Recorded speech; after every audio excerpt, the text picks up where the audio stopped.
Every year, some 45,000 students graduate from high school in Utah, and a significant number of them do it with college credits already in the bank. So we want to know more about the impact that has on Utah's population, Utah students, and Utah's economy.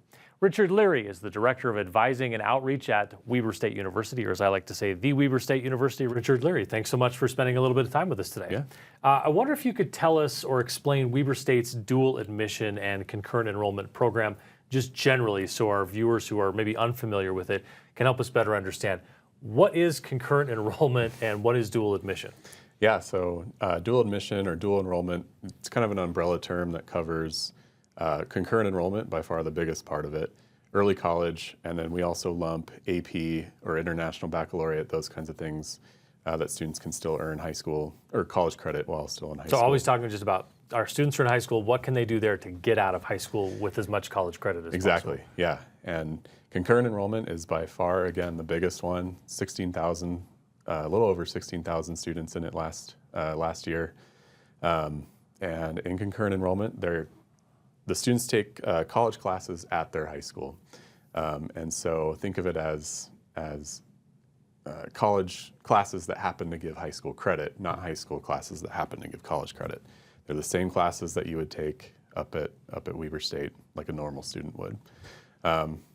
Best part is they're $5 per credit hour. And so one 3-credit class, which is usually what they're, how many credits they are, $15, you can't beat that. Yeah, so. pretty hard to beat the price. Yeah. So I love what you mentioned there, because that's a really important clarification. You're taking a college class in high school, yes, not a high school class that you happen to get college credit for. How do those sort of terms overlap though, like dual admission? So you're in both schools at once. You're in a Utah high school, but you're also at Weber State. And then the concurrent enrollment is just you happen to be taking a class in one place that counts for both of them at the same time. Yeah, so the student registers for the classes on the high school side. So the high school's right, they're hosting the class, so that way the student's physically in it. And then the student registers for the college credit in another way in order to get credit for both. So tell me then, what kind of classes are these generally?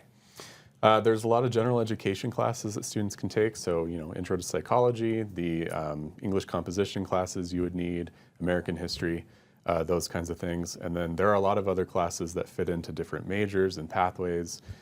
So we have a lot of students doing automotive service technology, concurrent enrollment classes, and all the way, through that college level math, that kind of stuff. I know that a lot of those at Weber State also tie into some of what the industries are in Davis County, Weber County, Box Elder County. I've got a son, a high school senior, who's been going through the composite manufacturing, the advanced manufacturing type. Tell me a little bit about how that program fits in to the overall concurrent enrollment dual admission setup. Sure. A lot of folks think of concurrent enrollment as strictly college classes, the classic, intro to XYZ.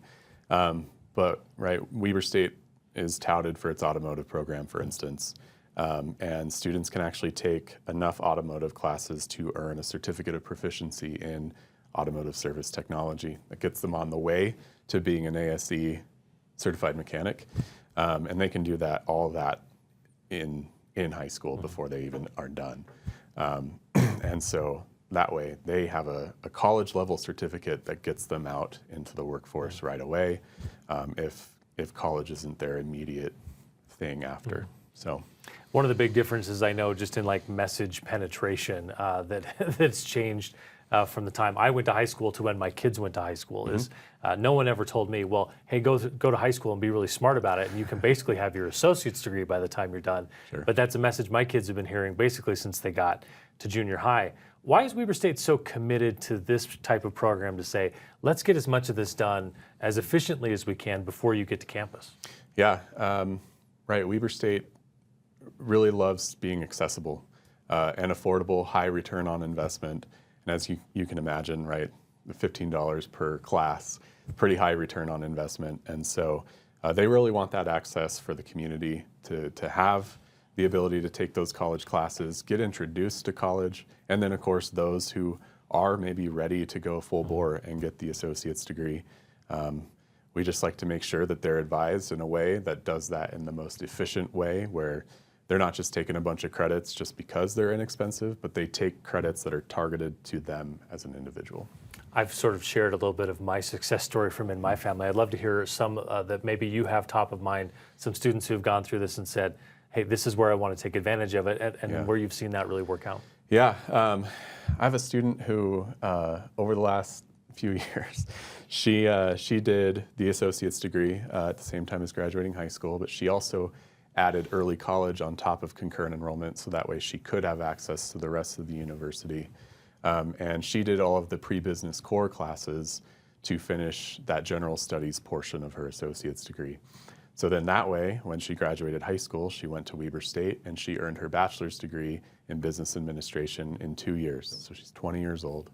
And then it's kind of the most extraordinary that you could probably think of is she went on and got her master's in taxation at 22 years old. And so that's one story that's just kind of this huge, like, that's a lot. That's like the ideal, but we also have a lot of students who maybe they want to be a doctor, and so they take the concurrent enrollment health professions class, and then they realize being a doctor is not what they want to do. I would actually much rather be a nurse, or shoot, I don't like blood, so now I'm going to go try something else. Yeah. And so we also like students to make sure that they understand and have the pressure taken off of them, that they can explore. And so, yeah, you kind of have the whole gambit there. Beyond just the benefits to the students, tell me a little bit about how you see this benefiting the Utah economy in general, thinking in part you get students from high school into the workforce a little bit more efficiently with an education or a certification of some kind. Right. I think up front, right, the money saved for those families, students can theoretically save $3,000 per semester if they do this program, and that's $3,000 per semester that's back in the pocket of those families to spend elsewhere, or that kind of a thing. So there's that benefit up front. But of course, students that are able to graduate college quicker, or again get some of these certificates like in cybersecurity or that kind of a thing, they can just go straight into the workforce. And then we have a lot of students who go into the workforce for a little while, figure out what they really want to do, but they're contributing to that economic power of Utah, and then come back and are able to pay for college without going into debt, and then again finish even quicker, and then keep rising up in their field. That's a great message for the parents who are saying, hey, I want to save the money and go push your kids into that. For a student who's maybe starting high school who might see this and say, why would I want to really focus on this? I just want to go to college and do what everybody else does in college, or seems to from the movies, go and party and have a good time. What would your message be to them to say, this is why you should be thinking about this, as you enter ninth grade? Yeah, you'll thank yourself later. I'll give my personal story. I have a lot of student loans, and I wish I had this kind of thing. I know adults saying that I wish I had this back then, but it's absolutely true that you'll thank yourself later.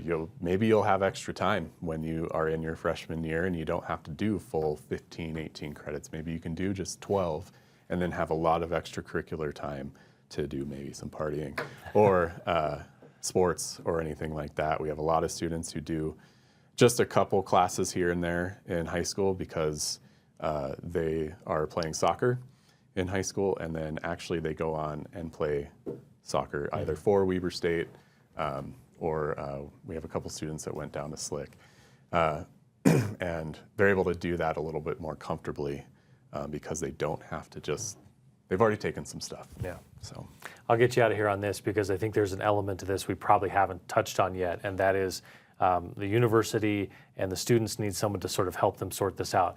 What role do school counselors play in this and helping guide students into this type of program?